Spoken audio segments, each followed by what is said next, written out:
La grâce et la paix, mes bien-aimés dans le Seigneur, par Jésus de Nazareth. Voilà mes amis, j'ai voulu vous faire cette petite vidéo, donc je suis actuellement à mon travail, mais je devais absolument vous faire cette petite vidéo parce que c'est scandaleux. Je viens de tomber sur une vidéo de BFM et vous allez voir que un petit garçon de l'âge de 8 ans, qui s'appelle Bastide, si je ne m'abuse, se sent mal dans son corps de petit garçon et décide de devenir une petite fille. Et ses parents se battent pour pouvoir lui faire changer de sexe. Et il l'appelle Lily maintenant, donc c'est scandaleux. Je vous laisse voir cette petite vidéo, c'est juste scandaleux. On est vraiment à la fin. Ça nous montre vraiment que voilà, Jésus revient et que Jésus ne peut que intervenir dans les affaires humaines parce que là c'est grave. À 7 ans, changer de sexe, se faire rebaptiser, c'est grave. Je vous laisse suivre cette petite vidéo et dites-moi ce que vous en pensez dans l'espace commentaire parce que moi je suis juste scandalisé et outré. La grâce et la paix.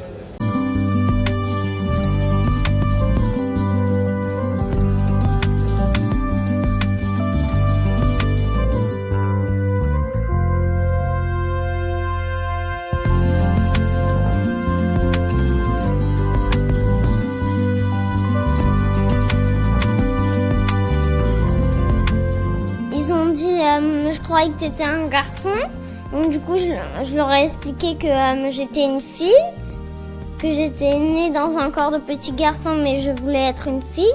C'est comme si plus personne ne savait qu'avant j'étais un garçon.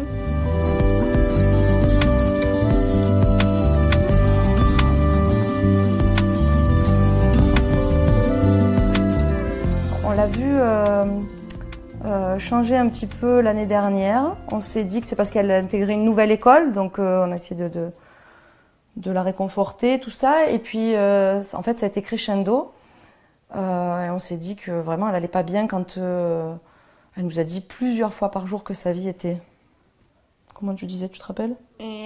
Nul. Nul. Et puis on comprenait pas, ça ressemblait à des crises d'ado, mais à 7 ans c'était un petit peu interpellant. Et puis ça empirait encore avec des idées suicidaires, des phrases à tire-larigot de ma vie est tellement nulle que je préférerais mourir. Donc 1 fois, 2 fois, 3 fois, donc on s'est beaucoup interrogé. Et puis avec un travail de discussion, de conseils auprès de mes consoeurs qui sont psychologues, on a pu faire en sorte qu'un soir, ça sorte, quoi. Un soir, au moment du coucher, où elle était vraiment en larmes, elle m'a dit que...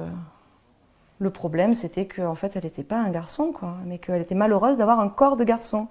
Et que c'était la honte, et que voilà, elle était dans un mal-être énorme. À la maison, elle a pu exploser et demander des habits plus féminins, d'abord en empruntant ceux de sa sœur qui étaient un peu trop grands. Déjà avant la rentrée de février, on a été faire les courses pour qu'elle ait des habits androgynes pour l'école, mais finalement, elle n'a pas souhaité les porter. Et puis androgyne, ça lui va de temps en temps, mais maintenant, elle le mixe avec des habits qui sont clairement féminins. Alors la maîtresse, le jour de la rentrée, on lui a expliqué que Lily venait de nous faire une révélation 10 jours plus tôt, que pour l'instant, on était dans la recherche, dans le questionnement, et qu'elle ne soit pas étonnée si, donc on prononce encore l'ancien prénom, venait lui parler de ce sujet-là, et que c'est elle qui avait souhaité qu'on lui en parle. L'inspectrice a été claire et elle a dit, dans l'état actuel de nos connaissances, il est hors de question que Lily aille à l'école en tant que Lily. Donc on a dit, nous, on ne peut pas la museler. Vous verrez bien qu'elle se présentera à vous en tant que Lily. Donc qu'est-ce qu'on fait pour pas qu'elle soit mal à l'aise et donc là, ils ont dit, non, on doit avoir des expertises médicales, on doit avoir un suivi pour voir si c'est vraiment sa volonté à elle. Lily était dans une situation très, très inconfortable, et c'est un euphémisme, où tous les copains la connaissaient comme Lily. Elle l'appelait Lily, et la maîtresse l'a appelée de son ancien prénom.